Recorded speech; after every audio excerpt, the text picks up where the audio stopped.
What makes Mars Attacks more relatable today than ever before? Which movies beat the film at the box office? How close did it come to winning an Oscar? Stay tuned to find out. As it turns out, Mars Attacks wasn't an original idea conjured up out of thin air by Tim Burton. They may not be as popular as the source material for other Burton projects like Batman or Alice in Wonderland, but the trading cards that Mars Attacks is based on still have a significant pop culture legacy. They were first unleashed into the world in 1962 and quickly gained notoriety for depicting aliens attacking humans in vivid, violent detail. Decades before the likes of Independence Day made it commonplace to destroy sacrosanct locales and blockbuster flicks, the Mars Attacks trading cards were blowing up the Golden Gate Bridge and setting fire to the White House. Parents were outraged, but kids were enamored. Though these cards weren't originally around for a very long time, their distinctive visuals and grotesque humor left a lasting impact on the era's youngsters. They even proved enduring enough to inspire a big-budget movie decades after they first petrified the populace. The original Mars Attacks trading cards weren't the only ones terrifying children with horrifying imagery. The Dinosaurs attack cards of the 1980s were just as scary, as they depicted dinos attacking unfortunate humans and each other. These intense illustrations sparked the imaginations of kids everywhere, and they still inspire plenty of nostalgia to this day. Considering that level of fondness, it's no surprise that a film adaptation of these cards was once in development. There was also a Dinosaurs Attack comic series, and the first issue released in 1991 reported that a film version of the property was in development. But Tim Burton ultimately put that project aside in favor of adapting Mars Attacks once Jurassic Park became a huge hit. A pop culture juggernaut like that would have made a Dinosaurs Attack movie seem like a cheap cash grab. So with that project still as dead as a T-Rex, those yearning to see Tim Burton's take on dinos will just have to keep on waiting. Many of Tim Burton's films are explicitly linked to the movies that inspired him to become a filmmaker in the first place. 1994's Ed Wood, for example, offered him the chance to pay homage to a famous or infamous B-movie director.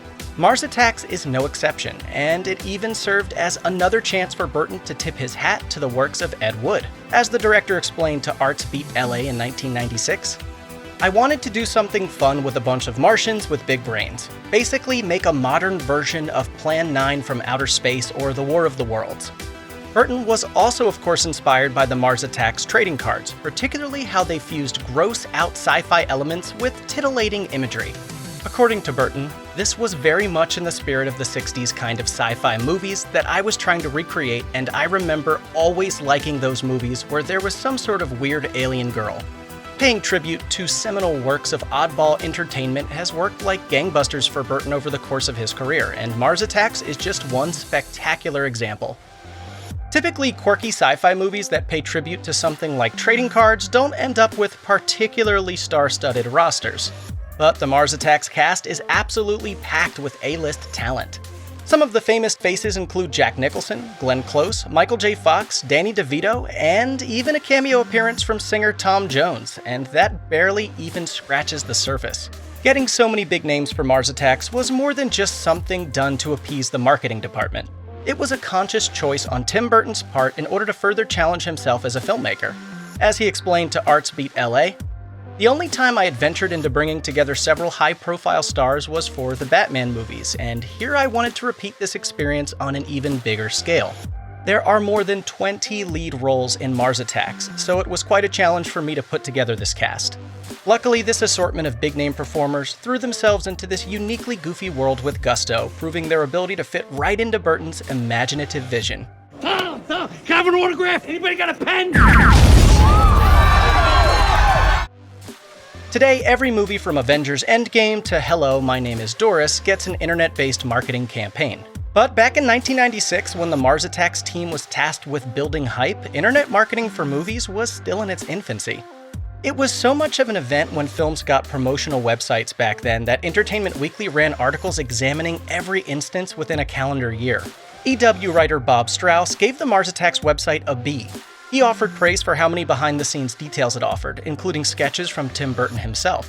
However, he criticized it for an overall lack of distinction. Strauss's breakdown of the site, which featured cast bios and links to relevant sites, paints a bare-bones picture.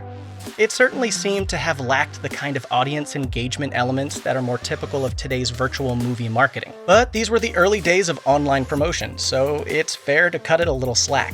Movies like Mars Attacks deserve our respect for paving the road for modern marketing. Without them, we may never have ended up with viral TikTok dances.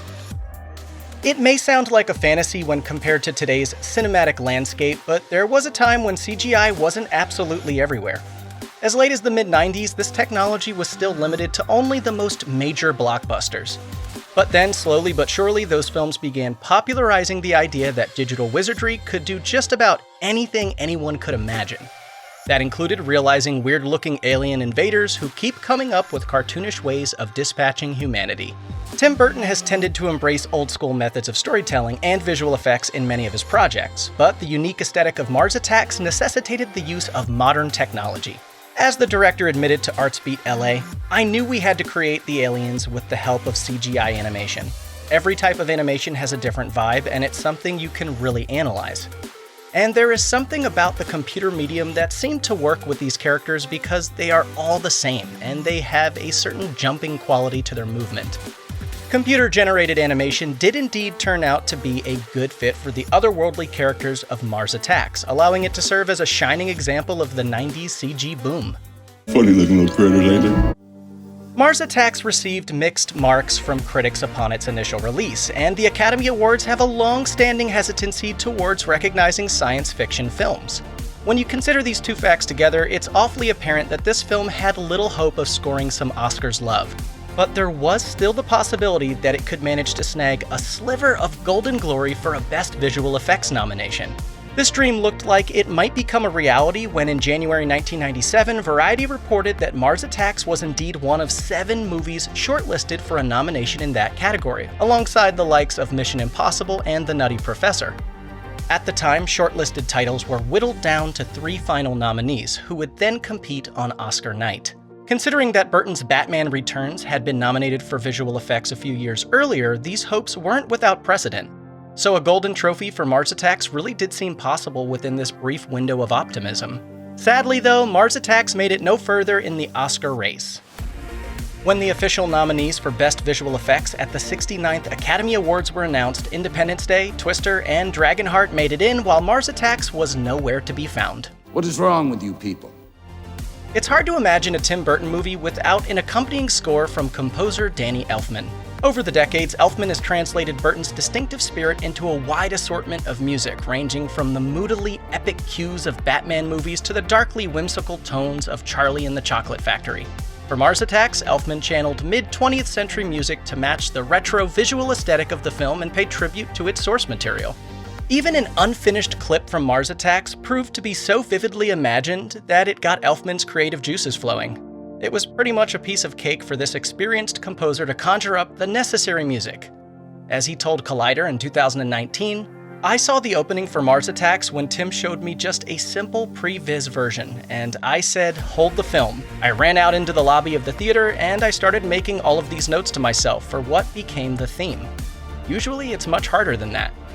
With this sudden burst of creativity, one of the most unforgettable parts of Mars Attacks was firmly cemented: the music. By the time Mars Attacks hit theaters in December of 1996, Tim Burton had developed a reputation for helming lucrative fare thanks to the likes of Beetlejuice, Batman, and Batman Returns. Alas, Mars Attacks ended up being a step backwards in terms of box office prowess. Grossing $37.7 million domestically, the film ultimately earned just half of what Beetlejuice amassed 8 years prior. It also came in below what Batman and Batman Returns earned in just their opening weekends. The zany comedic sensibilities of Mars Attacks ended up resonating a little bit more overseas, where the quirky feature grossed enough to put the worldwide box office total at $101 million. Still, the lackluster reception remains notable considering its pedigree in front of and behind the camera.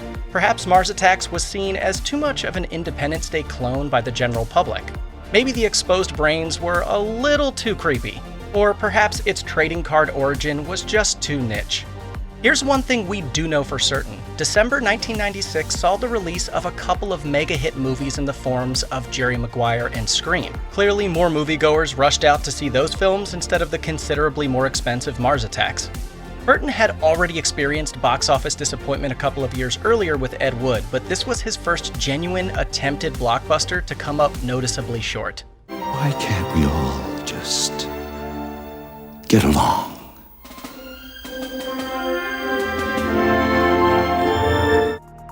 At the time of its release, critics praised Mars Attacks for its visual effects and strong performances, but they took umbrage with its emphasis on stylized, dark gags over compelling characters. All of the anarchic mayhem on display just wasn't to everyone's tastes. These lukewarm notices made Mars Attacks a noticeable step down in terms of critical reception from prior Burton efforts like Beetlejuice. But in the decade since it first hit theaters, Mars Attacks has managed to endure quite nicely in the public consciousness. Websites like Collider and Consequence have published lengthy essays extolling its virtues, with the latter site praising it for how much it commits to old-school cinema homages and gruesome violence. Steve Desch of Slate, meanwhile, opined that Mars Attacks has only grown more relevant since its 1996 debut, thanks to its depiction of politicians as being utterly inept in the face of global catastrophe. Desch also praised the film for committing to the idea that a war between otherworldly invaders and human beings would be an incredibly one-sided affair in favor of the Martians. The franchise's legacy can also be seen in the enduring popularity of the trading cards, with new sets arriving in 2021.